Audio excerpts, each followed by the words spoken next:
عروس مرگبارون بیوقفه میبارید. بخار چای از استکان بالا میرفت و بوی خاک خیس با بوی دعا قاطی شده بود. پیرمرد لبخند زد و گفت: چایت مثل آرامشه. کلثوم فقط نگاهش کرد. اون نگاه سرد و خسته‌ای که نه لبخند داشت نه خشم.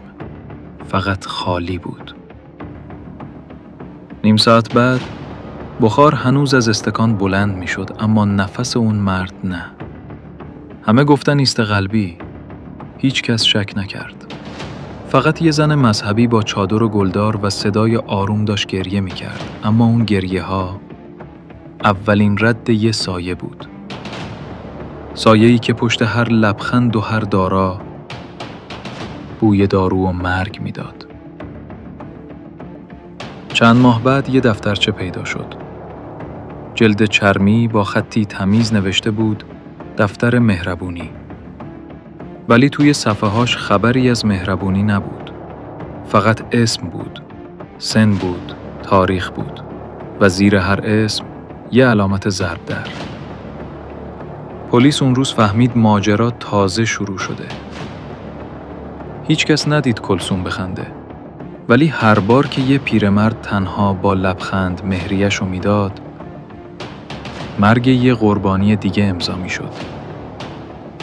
یه زن معمولی، یه بیپناه، یا یه ذهن تاریک که از دل زخماش یه هیولا ساخت. قبل از اینکه جواب بدی، اون چای هنوز بخار داره. کلثوم اکبری. زنی که اگر از دور می‌دیدیش فقط یه زن ساده شمالی بود. روسری گلدار، چادر مشکی، صدای آروم و لبخندی که هیچ وقت تا ته نمی‌رفت.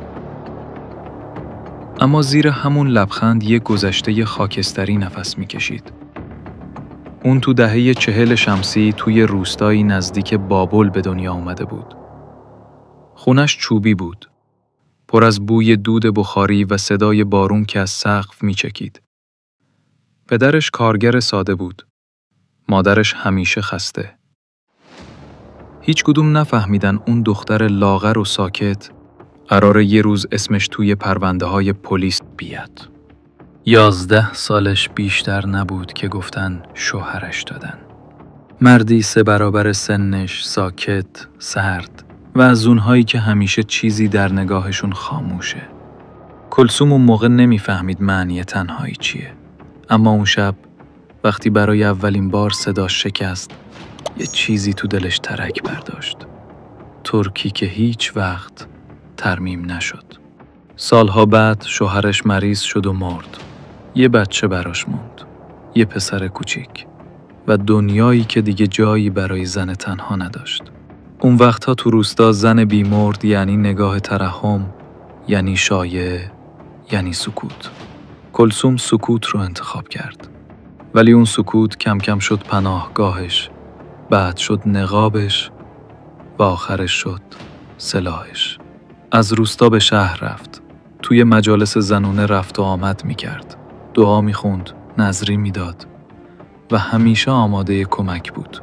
زنان بهش اعتماد داشتن، مردان بهش احترام.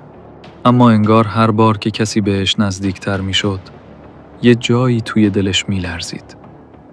نه از محبت، از یادآوری. از اون شب‌هایی که با یه بخاری خاموش و یه بچه خوابیده توی تاریکی فقط خودش بود و صداهای ذهنش. کلثوم دنبال عشق نبود. دنبال جبرانم نبود. اون دنبال چیزی بود که اسمش رو هیچ وقت نتونست بگه. آرامش بعد از انتقام. یا انتقام به اسم آرامش. و اون روز که برای اولین بار با حاج جواد آشنا شد، بارون میبارید. درست مثل اون شب قدیمی. و شاید خودش هم نمیدونست این بار قراره چه چیزی رو توی اون چای بریزه. محبت یا مرگ. زمستون بود. از اون زمستون‌های سنگین شمال که بارون بیوقفه روی سقف حلبی میکوبه و هوا بوی نم و دود بخاری میده.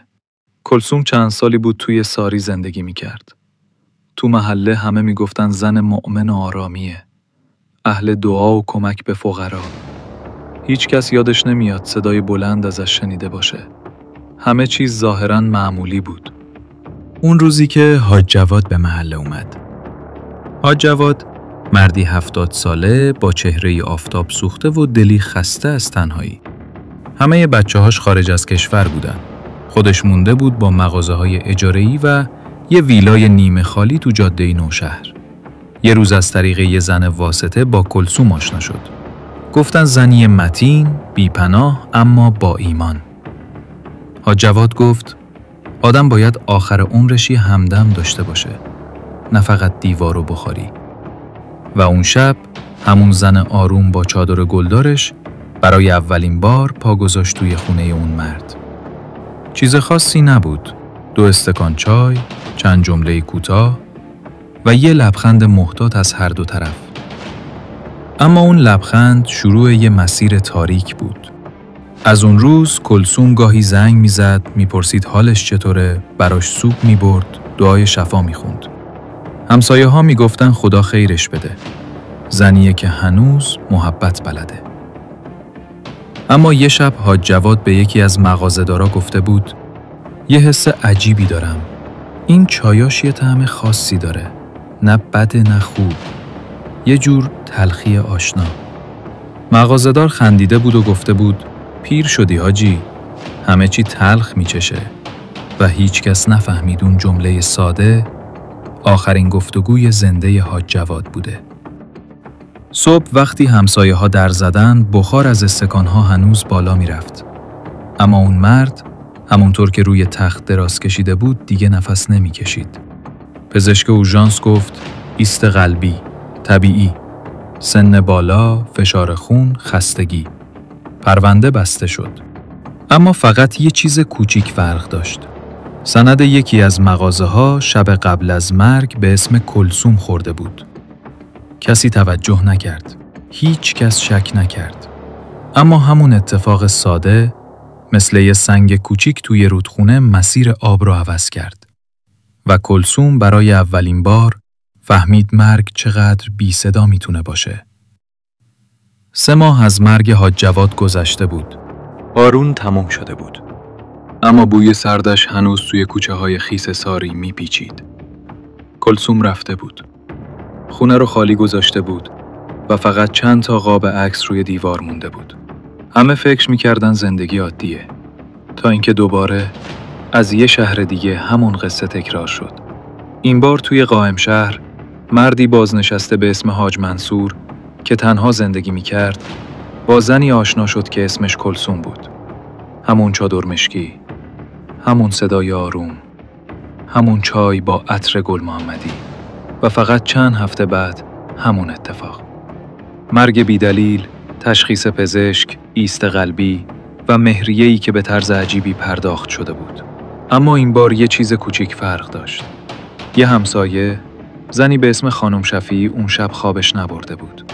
میگفت حدود ساعت 1 نصف شب صدای کشیده شدن چیزی روی زمین شنیده. آهسته، سنگین، شبیه به جسمی که جابجا میشه. اون موقع جرأت نکرد بیرون بیاد.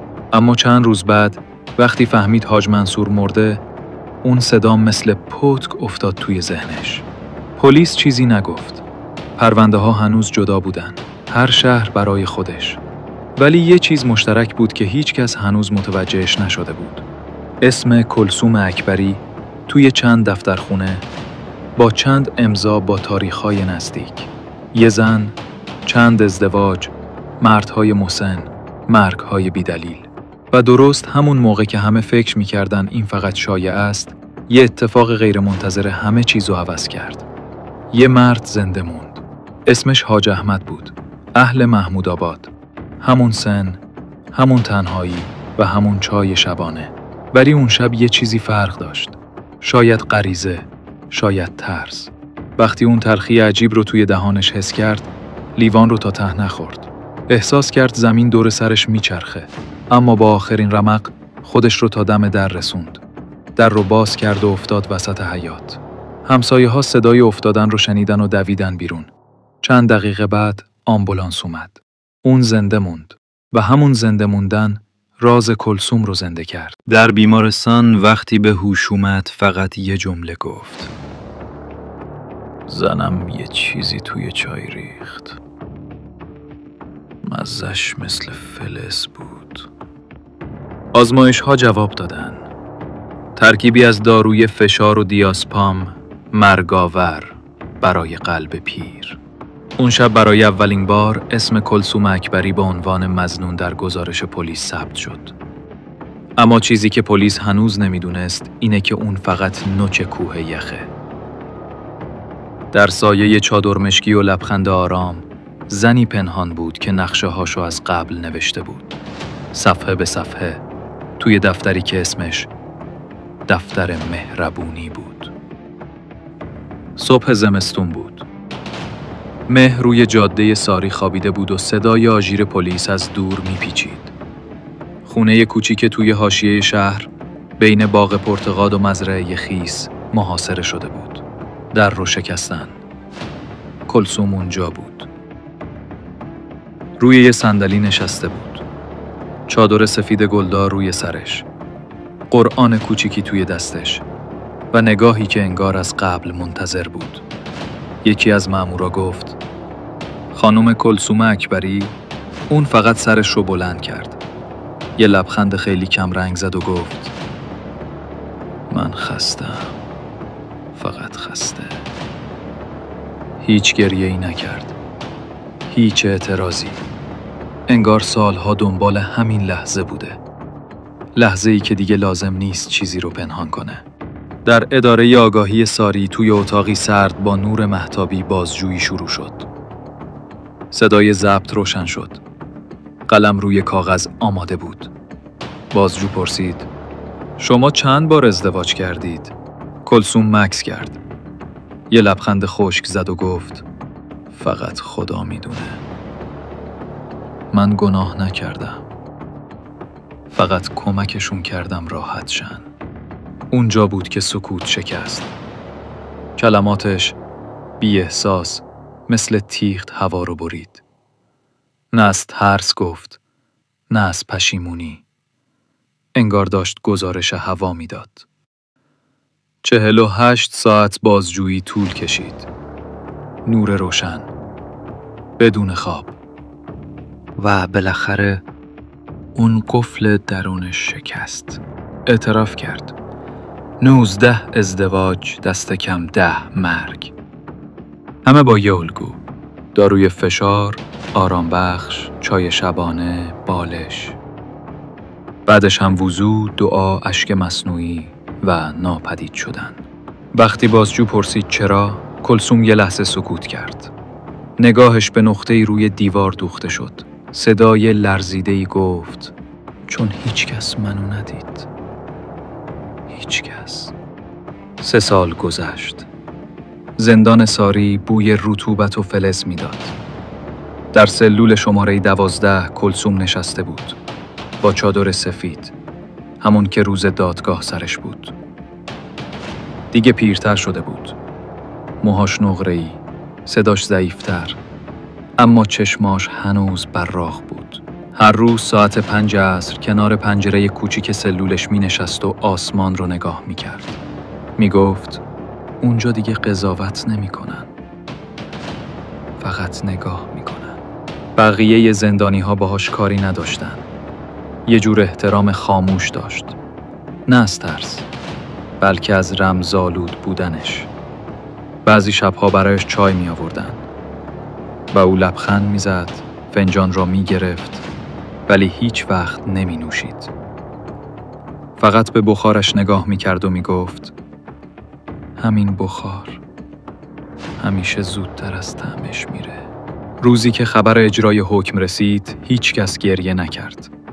کلثوم فقط گفت: وقتشه برم خونه. و وقتی مأمور زن آمد تا دستبند بزند، او با آرامش چادرش را مرتب کرد.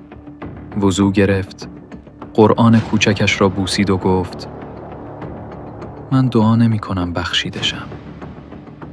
فقط دعا می کنم هیچ زنی مثل من نشه. در سکوت صبحگاه صدای گام‌های مأمورا در راهرو سرد می پیچید. نور از پنجره کوچک افتاده بود روی صورتش و لبخند کمرنگی روی لب داشت. آخرین چیزی که دید سایه خودش بود روی دیوار. سایه‌ای که انگار ازش جدا می شد و می رفت. به سمتی که کسی نمی دانست. چند ماه بعد توی محله قدیمی در ساری یه زن مسن کنار دیوار مسجد نشسته بود و چای پخش میکرد برای فقرا. کسی نمیدونست کیه. فقط یه قرآن قدیمی کنار دستش بود با جلد سبز کمرنگ. وقتی یکی از بچه‌ها ازش پرسید اسمش چیه، زن لبخند زد و گفت کلثوم. فقط کلثوم. باد وزید، بخار چای بالا رفت و صدای اذان در هوا پیچید. آسمون خاکستری بود، اما یه نور ضعیف از پشت ابرها رد شد و اون لحظه انگار مرز بین گناه و بخشش، بین قاتل و قربانی، برای چند ثانیه محو شد. روایت تموم شد، اما یه سوال هنوز بی جواب موند. آیا کلثوم واقعاً یه قاتل بود یا فقط زنی که قربانی خاموشی خودش شد؟ 2 ماه بعد از اعدام، یکی از مامورای قدیمی آگاهی ساری داشت دفترچه‌های بسته شده پرونده‌ها رو بایگانی می‌کرد. یه جعبه خاک خورده ته قفسه بود. روش نوشته شده بود: پرونده کلثوم اکبری، مختومه. وقتی در جعبه رو باز کرد، یه دفترچه کوچیک افتاد پایین. همون جلد چرمی قدیمی با نوشته دفتر مهربونی. اما یه چیز فرق داشت. آخرین صفحش خالی نبود. با خط تازه‌ای نوشته شده بود: 20 مهر، مردی تنها در نوشهر. هنوز کسی براش چای نریخته. دست مأمور لرزید. برگ‌های دفتر بوی تازگی میداد. جوهر هنوز خوش نشده بود.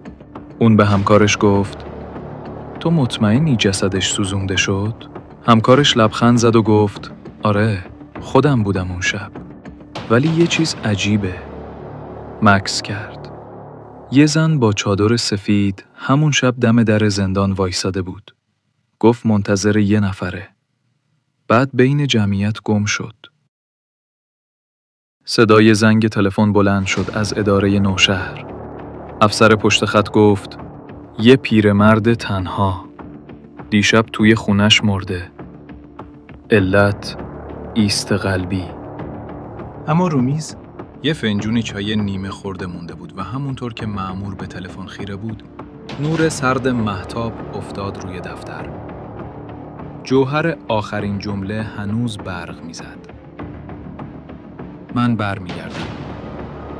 فقط برای اونایی که چایشون نیمه مونه.